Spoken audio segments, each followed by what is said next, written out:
يا صباح الفل والروقان والصحيان بدري والساعة 6 وقت الشروق كده، وقت الحاجات الحلوة كده. قلنا كده النهارده يكون يوم حلو إن شاء الله، وفيه خير وبركة كده وحاجات حلوة كتير يعني. نتوكل على الله إن شاء الله في الشغل بإذن الله. والنهارده يا سيدي قالوا لي هتروح على المعمل، وبصراحة أنا قالوا لي يعني تروح على المعمل. أنا قلت إيه؟ أعمل إيه بقى في الشغل ده؟ هو المعمل ده إيه بالظبط؟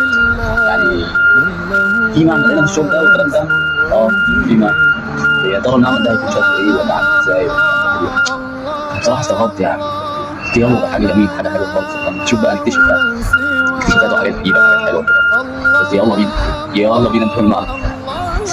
بسم الله الرحمن الرحيم. نفتح بقى المعمل. ادي المعمل، شفتوا المعمل؟ ادي المعمل يا سيدي.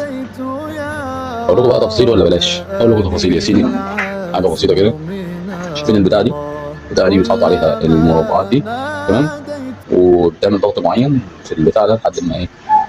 لحد ما يشوف قوة التحمل بتاعها توصل لكام، وبعد كده يقلب بقى.